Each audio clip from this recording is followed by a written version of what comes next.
Hello, listeners. This is Kat, and welcome back to Put Your Hands Up Podfics. This will be the continuation of Little Acts of Kindness. This will be Part 69, Chapter 69, entitled Morning After Sleepover. For the first time in a week, Izuku's sleep was uninterrupted. It did wonders for the bags that had started to appear under his eyes. He woke up to a warm feeling surrounding him, and slowly blinking open his eyes, he felt weight on him. It took him for a moment to realize that the weight on him was not blankets. Instead, it was people.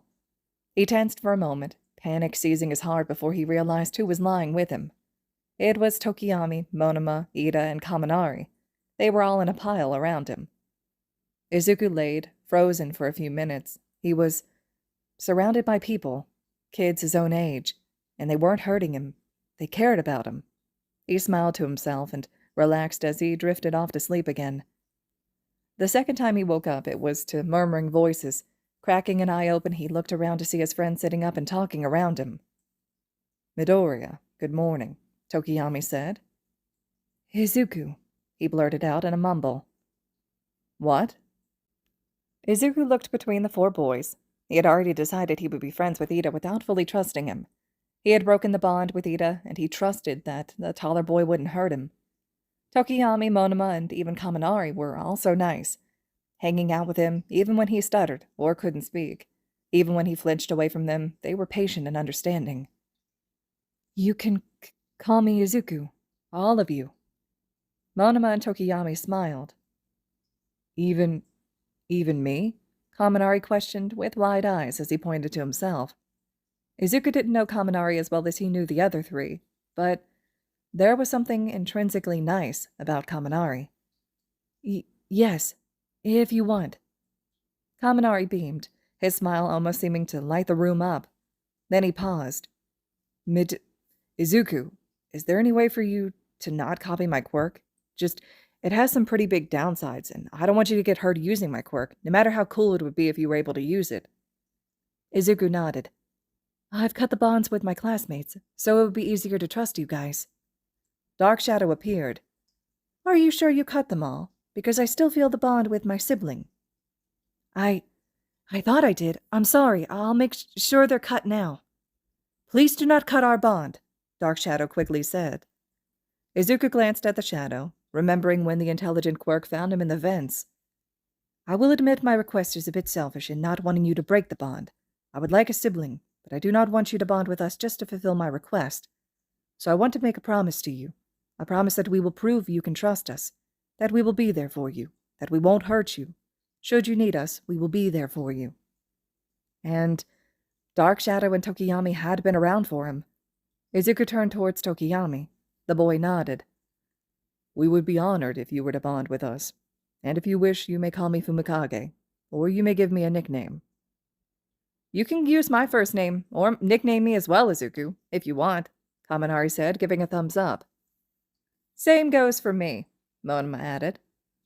"I would be honored if you would use my first name," Ida agreed, hand chopping down. All right then.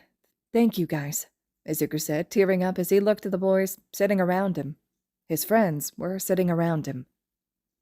"Let's go cook breakfast," Tenya said, looking at the other three. The navy-haired boy turned to him, voice gentle yet firm. "Izuku, if you need a moment to yourself, take it, all right?" Izuku nodded, giving a wobbly smile. "I'll be out in a moment."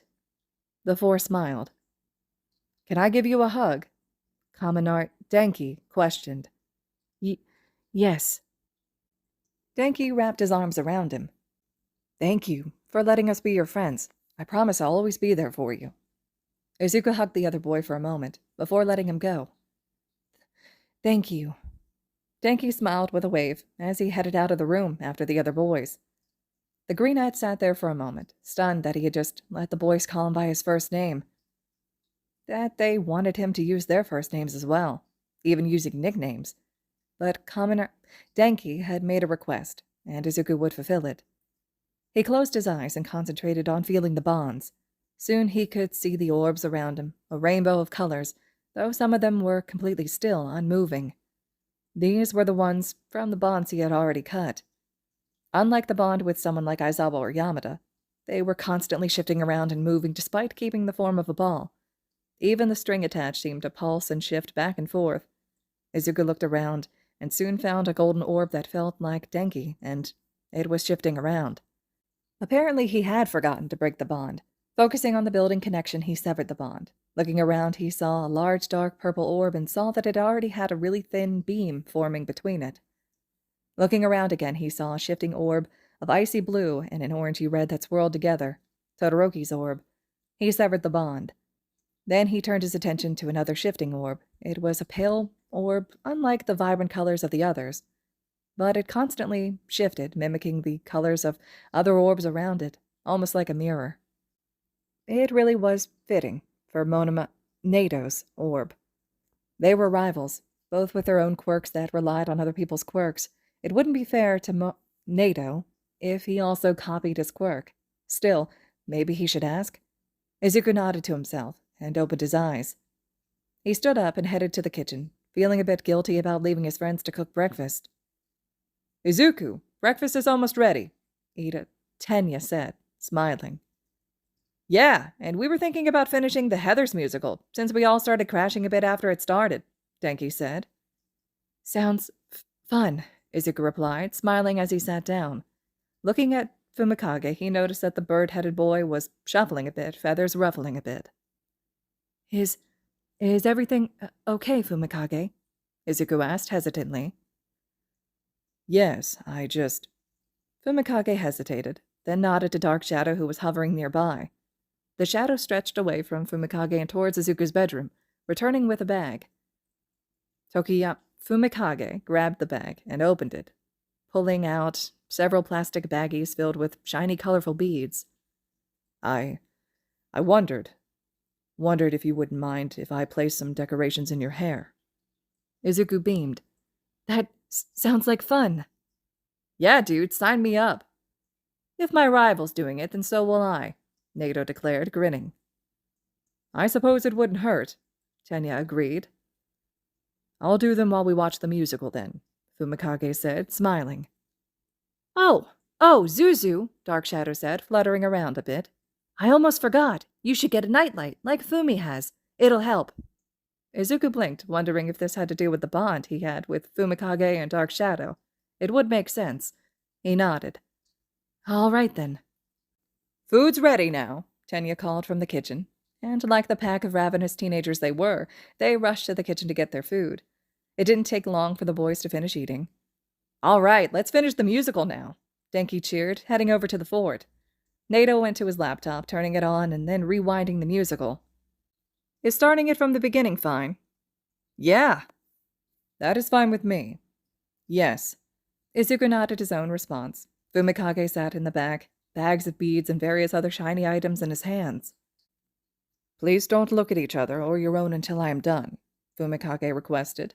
The boys gave their agreements. Soon they were watching the Heathers musical with Fumikage behind them. Tenya sat at the edge, with Denki next to him. Izuku sat to Denki's right, with Nato next to him. He paid attention to the musical, though he was aware of Fumikage moving behind him. He noticed when Fumikage moved behind Denki, though, as they promised, he didn't actually turn to look. Soon Fumikage and Dark Shadow were behind him, and though he knew Fumikage wouldn't hurt him, he still tensed. "I'm going to be touching your hair, is that okay, Izuku?" Fumikage whispered.